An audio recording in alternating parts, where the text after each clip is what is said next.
Morning, everybody. Happy Friday. Today, I want to talk quickly about being qualified and how God can use us even through our failures or even because of our failures.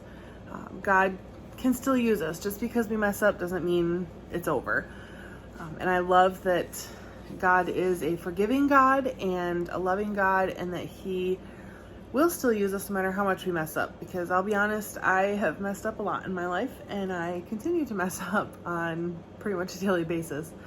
But I know that God still loves me, and God has a plan for me, and God still wants to use me. And I came across this reminder a few years ago, this thing that I'm going to read to you here shortly.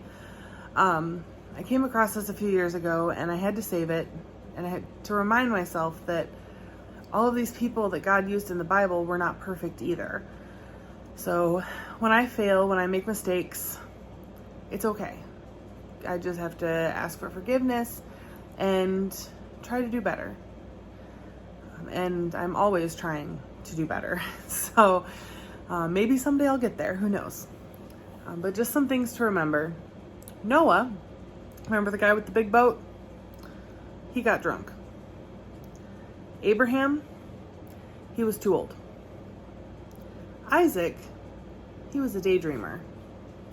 Jacob lied, and more than once.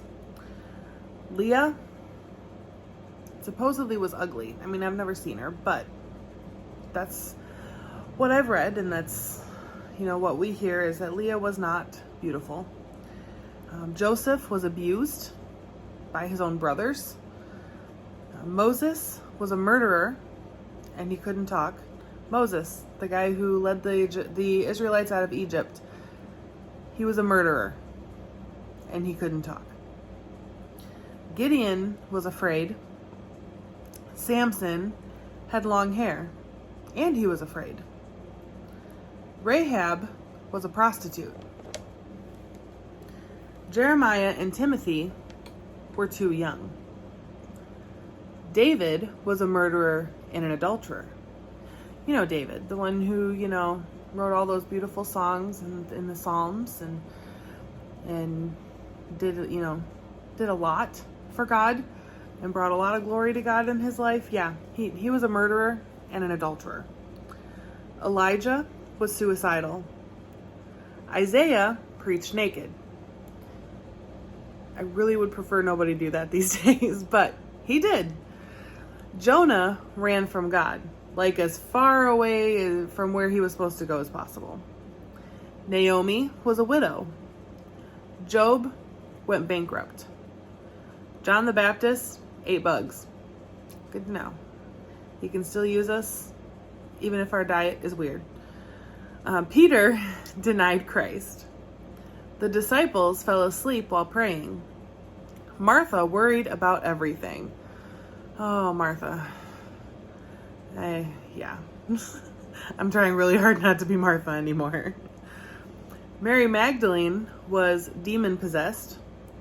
The Samaritan woman was divorced multiple times and living with someone she was not married to. Zacchaeus was small, and he also stole from people, cheated them on their taxes. Paul was a murderer. Timothy had an ulcer. And the big one, Lazarus, he was dead. He was dead. And I know most of you probably recognize a lot of those names, if not all of them. But what I just reminded you of, their failures there, that's not what they're known for. That is not at all what they're known for. That is not how their story ended. So let's remember the words of the Apostle Paul, who wrote in 1 Corinthians 4, verses 6 through 7. For God, who said, "Let light shine out of darkness," made his light shine in our hearts to give us the light of the knowledge of God's glory displayed in the face of Christ. But we have this treasure in jars of clay to show that this all-surpassing power is from God and not from us. See, all those people who messed up in the Old Testament and even in the New Testament, They messed up in their flesh.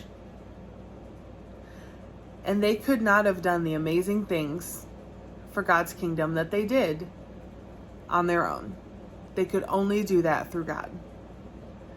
And only because they had God's light shining in them. So think about that today as you go about your day.